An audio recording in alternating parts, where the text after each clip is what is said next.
ഇവിടുത്തെ ഈ സിനിമാ സംഘടനകളാണ് ഒന്നാമത്തെ കുറ്റവാളികൾ. ഇവർക്ക് തിലകനെ പോലെയുള്ള മഹാനടന്മാരെ വിലക്കാം, വിനയനെ പോലെയുള്ള കഴിവ് തെളിച്ച സംവിധായകനെ വിലക്കാം. അവരാരും ഈ പറയുന്ന കഞ്ചാവ് മയക്കുമരുന്ന് കഴിച്ചിട്ടില്ല, ഒരു സാമൂഹ്യ വിരുദ്ധ പ്രവൃത്തി ചെയ്തിട്ടില്ല, ഒരു സ്ത്രീ വിരുദ്ധ പ്രവൃത്തി ചെയ്തിട്ടില്ല, അവർ നട്ടൽ നിവൃത്തി എന്ന് മാത്രമുള്ള തെറ്റേ ചെയ്തുള്ളൂ. ഷെയ്ൻ നിങ് എന്ന് പറയുന്ന ഒരു യുവനടനെ അവർ വിലക്കാൻ പലതവണ ആലോചിച്ചു. ആ യുവ നടൻ അവന്റെ ഐഡന്റിറ്റി കാണിച്ചതിന്റെ പേരിൽ ഒരു മയക്കുമരുന്നിനോ ഒരു വൃത്തികേടിനോ പയ്യന്റെ പേരിൽ ഇതുപോലെ ഒരു ആരോപണമില്ല.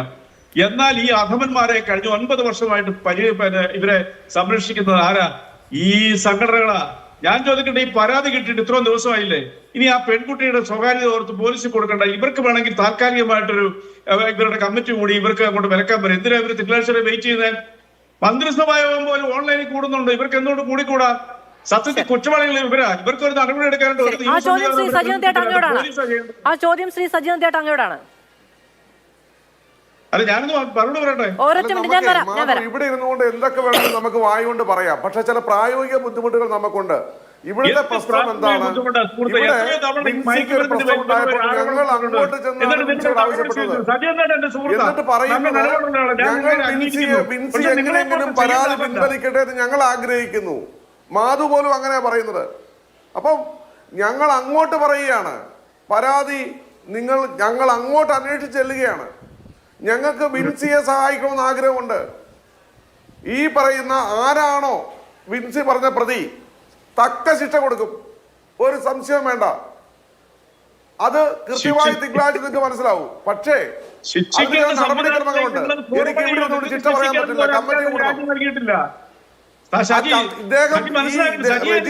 പറയുന്നത് വൈകാരികമായി പറയാൻ എനിക്കാവില്ല. കാരണം ഇത് അവധാനതയോട് ഞാൻ കാണേണ്ടതാണ്. ഇത് ഒരു പ്രശ്നം തിങ്കളാഴ്ച കമ്മിറ്റി കൂടുമ്പോ ഞങ്ങളുടെ കമ്മിറ്റി കൂടിയിട്ട് ഇതിന്റെ സീരിയസ്നെസ് മനസ്സിലാക്കി സംഘടനാപരമായ തീരുമാനം ഞങ്ങൾ എടുക്കും. പക്ഷെ നിയമപരമായ തീരുമാനം എടുക്കേണ്ടത് ആരാണ്? സർക്കാരാണ്. അപ്പം ഇതിനെല്ലാം ഷൂട്ടിങ് തുടങ്ങിക്കഴിഞ്ഞ് ഒരാളെ പറഞ്ഞിട്ടാൽ കോടാനുകോടി നഷ്ടമാർക്കാണ്? അതിന്റെ പ്രൊഡ്യൂസർക്കല്ലേ? ഹലോ, പറയുന്നതുകൊണ്ട് എനിക്ക് പറയാൻ സാധിക്കുന്നില്ല. ഇവിടെ പറയുന്നത് നമ്മളൊരു ഷൂട്ടിങ് തുടങ്ങിക്കഴിഞ്ഞ് പെട്ടെന്ന് ഇന്നൊരാൾക്കൊരു പ്രശ്നം ഉണ്ടായാൽ പറഞ്ഞു വിട്ടേക്കണം.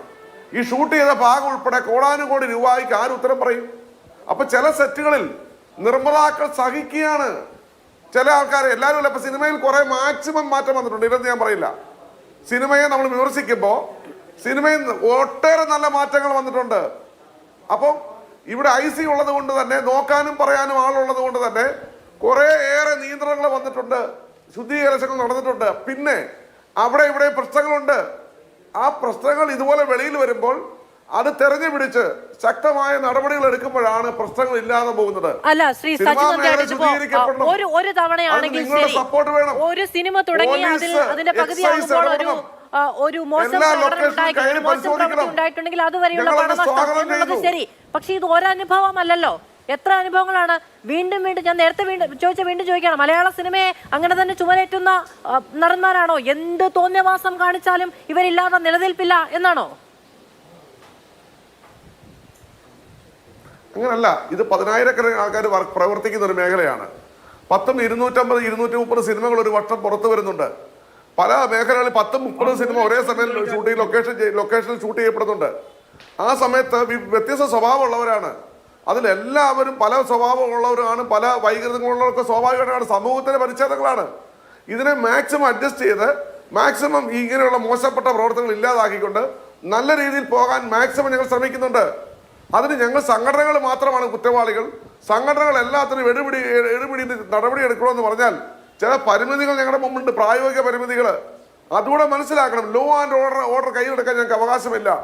അതിവിടുത്തെ സംവിധാനങ്ങൾ അതിന് മുന്നോട്ട് വന്ന് producer association general secretary B. Rakesh കഴിഞ്ഞ മാസം ലെറ്റർ പാഡിൽ ഗവൺമെന്റിനോട് ആവശ്യപ്പെട്ടല്ലോ, ലൊക്കേഷനിൽ പോലീസ് വരണം, എക്സൈസ് വരണം, പരിശോധിക്കാൻ ഞങ്ങൾ സ്വാഗതം ചെയ്യുന്നു.